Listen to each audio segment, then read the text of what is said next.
கண்டினியூஸாக ஷூட் பண்ணியிருக்கேன் விஜய் சேதுபதி. ஃபோன்லாம் ஆஃப் பண்ணிவிட்டு ஃபோன் ஆன் பண்ணால் தீரஜ் எனக்கு கால் பண்ணான். டைமே இல்லை. அப்போ என்ன பண்ணேன், இன்றைக்கி ஒரு நாள் நான் வந்து இன்றைக்கி ஷூட்டிங் கேன்சல் பண்ணிட்டு வந்துட்டேன்.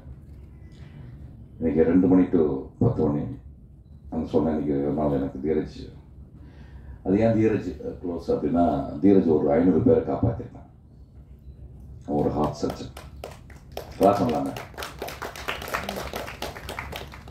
ஒரு 500 பேர் நான் சொல்கிறது சும்மா ஒரு அப்ராக்சிமேட்டாக இருக்கும். I think more then that. ஒரு 1000 பேரை ரொம்ப இம்பார்ட்டண்டான ஒரு ஹார்ட் சர்ஜன் நான் தெரிஞ்ச ஒரு எனக்கு தீரஜ் வந்து ஒரு 10-15 வருஷம் எனக்கு தெரியும். உதயோட ரொம்ப க்ளோஸ் ஃப்ரெண்டு. முதல்வருடைய ஃபஸ்ட்டு கூட இருக்க ஒரு மருத்துவரை பார்த்துக்கலாம்.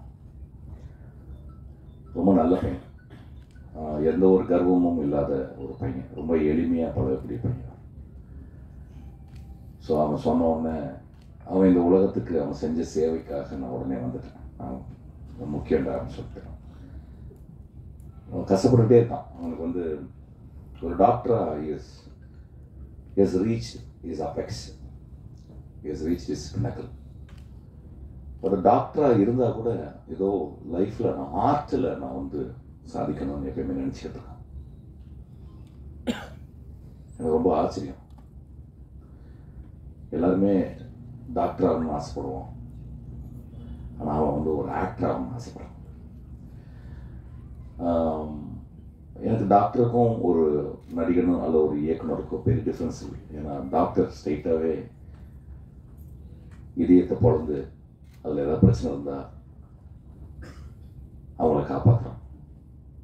ஒரு நல்ல கதை சொல்லியும், ஒரு நல்ல இயக்குனரும், ஒரு நல்ல நடிகனும் இதயத்தை திறக்காமல் திறந்து அதில் உள்ள ரணங்களெல்லாம் ஆற்றி அவனுக்கு சிரிக்க வைக்கிறான், சிந்திக்க வைக்கிறான்.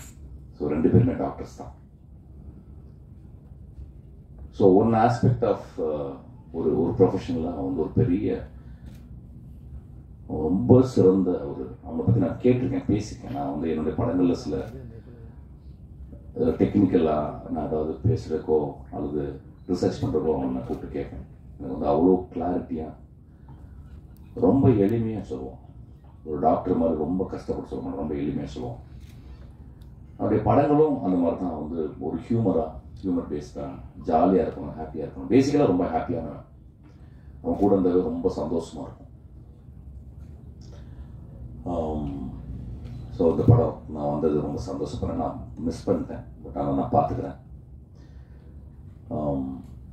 அதுக்கப்புறம் வந்து சந்துரு, ஒரு நாள் நான் கோயம்புத்தூர் போயிட்டு இருந்தேன். அந்த ஃப்ளைட்டில் போகும்போது ஒரு ஏர் ஹோஸ்டர்ஸ் வந்து அவர் ஆம்பளை ஏர் ஹோஸ்டர்ஸ் வச்சுப்பாங்க. என்னையும் வந்து ஆம்பளை ஏர் ஹோஸ்டர்ஸ் தான் வந்து பார்ப்போம், பொம்பளை ஏர் ஹோஸ்டர்ஸ் வந்து பார்ப்போம். ஸோ ஒரு ஆம்பளை ஏர் ஹோஸ்டர்ஸ் வந்து பக்கத்தில் உட்காந்து முட்டி போட்டு உட்காந்து, சார் உங்கள் ஃபேன்ஸ் சார் அப்படின்னு. நானும் புரியல, டே எந்த ஊர் ராணி சார் ராணி ஒன்றும் புரியல அப்படின்னு. இல்லை சார் எனக்கு ரொம்ப படம் பிடிக்கும் சார். பேர் என்ன, சந்திர வச்சேன். உடனே நம்பர் கொடுக்குறீங்களா சார்? நான் கொடுத்தேன். ஆக்சுவலி அது கொடுத்து நோட் பண்ணிவிட்டு ஒரு 2 மாதம் கழிச்சு நான் அவளை வந்து பார்க்க வரலாமா சார்? நான் பார்க்க வரலாம். வந்து உட்காந்து சினிமா பற்றி பேசிக்கிட்டு இருக்கேன். சினிமா பற்றி பேசிட்டு இருந்துட்டு அதுக்கப்புறம் ஒரு வருஷம் கழிச்சு மெசேஜ், சார் நான் ஒரு பொண்ணு சினிமாவை டேரக்ட் பண்ண போகிறேன் சார் அப்படின்னா. எனக்கு ரொம்ப என்னடா மேலே பார்த்துட்டு இருந்தால் ஏன்டா கீழே பார்க்க ஆசைப்படுறேன் அப்படின்னு. அப்புறம் வந்து யார்கிட்டயும் ஒர்க் பண்ண யாரும் இல்லை சார், யார்ட்டையும் ஒர்க் பண்ணல சார். எனக்கு பயங்கர கோவம். எனக்கு யார்கிட்டயும் ஒர்க் பண்ணணும்டா தம்பி, யாராவது ஒர்க் பண்ணணும் அப்படின்னு சொன்னேன். பட் அதுக்குள்ளே தீரஜ் எல்லாம் கிளம்பி பண்ணுவாங்க. சரி ரைட் ஓகே, எந்தூசியாசம் நான் ஒரு 2-3 ஷார்ட் ஃபிலிம் பண்ணியிருக்கேன் சார் அப்படின்னு சொல்லிட்டு வந்து பண்ணான். அந்த படம் நான் பார்த்தேன், நல்லா இருந்துச்சு, நல்ல ஃபில்ம் மேக்கிங், ஏதோ சம்திங். அது மக்கள்கிட்ட போய் பெருசாக சேரல ஆக்சுவலாக. ஆனால் அதை கைவிடாமல் வந்து திடீர்னு திரும்பியும் கூப்பிட்டு நான் அந்த படத்துக்கிட்ட கோ ப்ரொடியூசர் சார். ரொம்ப ஆச்சரியமாக இருந்துச்சு.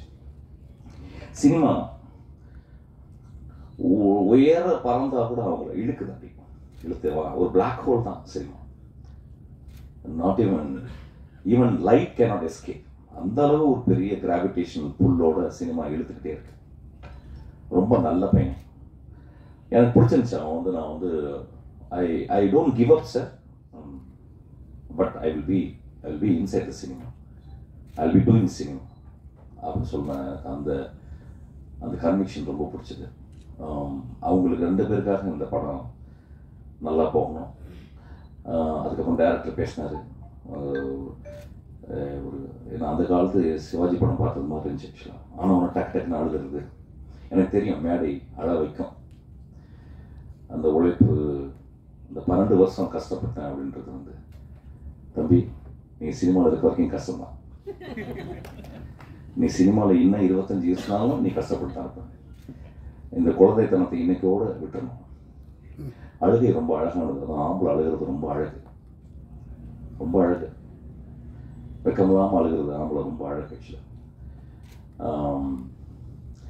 12 ஷார்ட் ஃபிலிம் பண்ணியிருக்கீங்க. So I think you know about things. நான் திரும்பி நான் அசிஸ்டன்ட் டைரக்டர்கிட்ட சினிமாவுக்கு வர்றேன். அது பர்டிகுலராக டைரக்டராக வர்றதுக்கு வரவங்களுக்கு நான் அடிக்கடி சொல்கிற விஷயங்கள், ஏதாவது ஒரு படத்தில் போய் ஒர்க் பண்ணுங்க.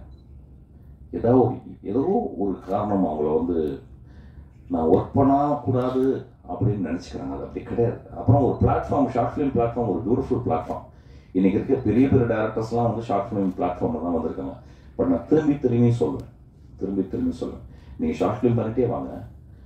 ஒரு டேரக்டர் படத்தில் போய்ட்டு ஒர்க் பண்ணுங்க. அது எப்படி ஒர்க் பண்ணலாம்னா, எப்படி ஒர்க் பண்ணலாம். ஒரு டேரக்டர் கேட்டு, சார் உங்கள் படத்தில் நான் ஒர்க் பண்ண வேணாம் சார், நான் சும்மா ஒரு அப்சர்வராக இருக்கிறேன் சார் அப்படி சொல்லிட்டாவது நீங்கள் வந்து ஒர்க் பண்ணுங்க. அது ஏன்னா அது ஒரு பெரிய ரொம்ப முக்கியமானது நான் நினைக்கிறேன். என்னுடைய அசிஸ்டன்ட் டைரக்டர்களை நான் சொல்லும்போது வந்து கிட்டத்தட்ட நாங்கள் டிஸ்கஸ் பண்ணுற விஷயம் எல்லாமே சினிமாவை பற்றியே டிஸ்கஸ் பண்ணுறோம். ஒரு 50 mm லென்ஸுக்கும் ஒரு 35 mm லென்ஸுக்கும் ஒரு 15 டிகிரி தான் டிஃப்ரென்ஸு. ஆனால் அது அந்த 15 டிகிரியை கற்றுக்கிறதுக்கு கிட்டத்தட்ட 5 வருஷம் 6 வருஷம் ஆகுது. ஒரு 50 mm வச்சுட்டு கொஞ்சம் பேக்கில் பண்ண 35 mm, ஆனால் கொஞ்சம் எவ்வளோ பேக்கில் போகுதுன்னு தெரிஞ்சுக்கிறதுக்கு 5 வருஷம் தேவைப்படுது.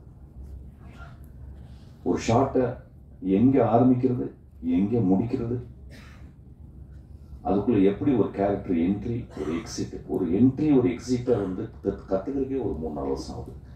ஆனால் இன்னைக்கு இருக்க குழந்தைகள் வந்து they are exposed to so many films. They think they understand cinema through short films by seeing. ஆனால் நீங்கள் ஒர்க் பண்ணுறது ரொம்ப ரொம்ப இம்பார்ட்டன்ட். ஒர்க் பண்ணும்போது இப்போ நான் வந்து இவ்வளோ வருஷங்கள் நான் ஒர்க் பண்ணியிருக்கேன்.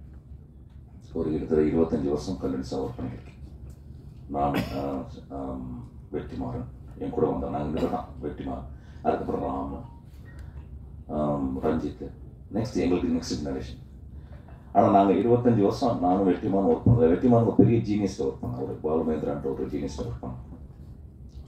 அதுக்கப்புறம் நான் ரொம்ப ஈஸ்தட்டிக்கலான ஒரு மாஸ்டர், ஒரு பெயிண்டர் கதிர், அவர்கிட்ட ஒர்க் பண்ணேன். அதுக்கப்புறம் வின்சென்ட் செல்வா வந்து ஒரு நல்ல ஒரு ஃபோட்டோகிராஃபர், சினிமாட்டோகிராஃபர் வந்து டேரக்டர்.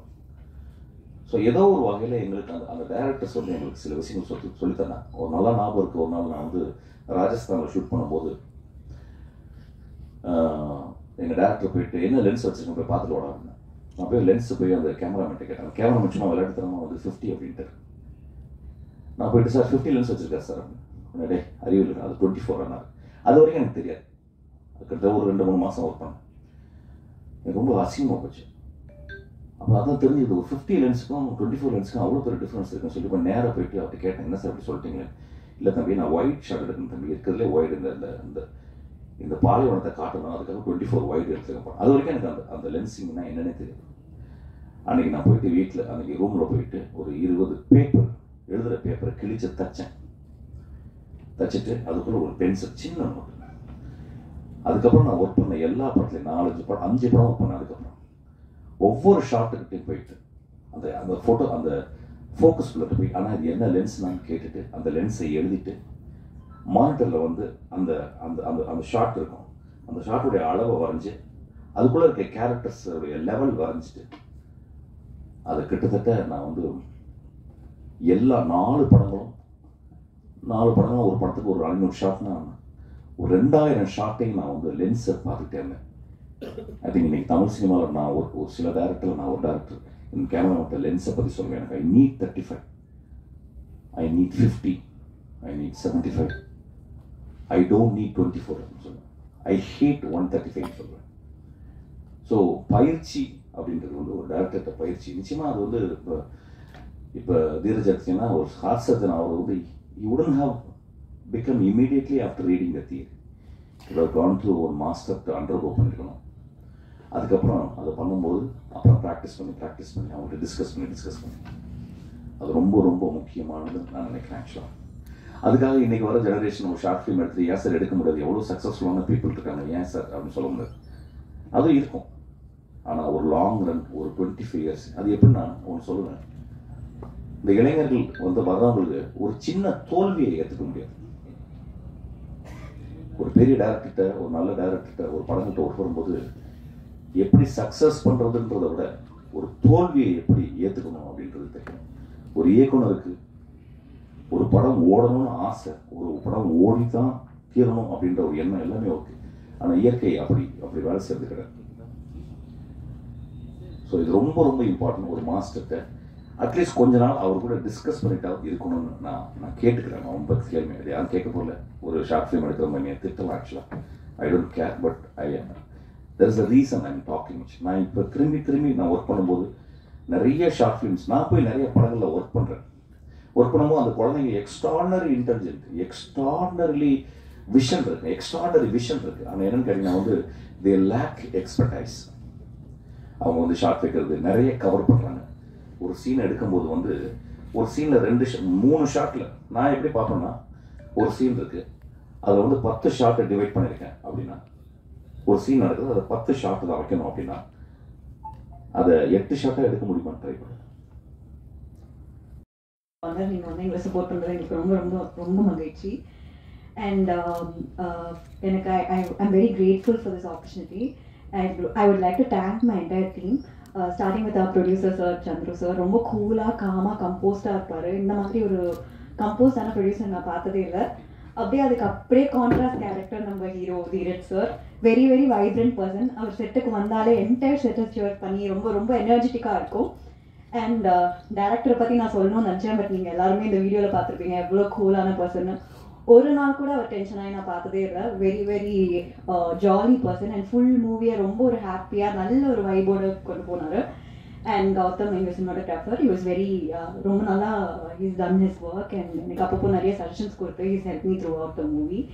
அண்ட் கோவை சார்லாம் நான் மாதிரி பெரிய ஆர்டிஸ்டோட இந்த மூவியில் நடிக்கிறத ரொம்ப ரொம்ப பெருமைப்பட்டிருக்கேன். அண்ட் வித்யாசாகர் சாரோட மியூசிக்கோட மேஜர் ஃபேன்னா சின்ன வயசுலேருந்து அவர் பாட்டு கேட்டு வந்திருக்கேன். அண்ட் அவர் மியூசிக் டைரக்ட் பண்ணுற பாட்டுல நான் நடிக்கிறேன்றது எனக்கு ரொம்ப பெருமையாக இருக்குது.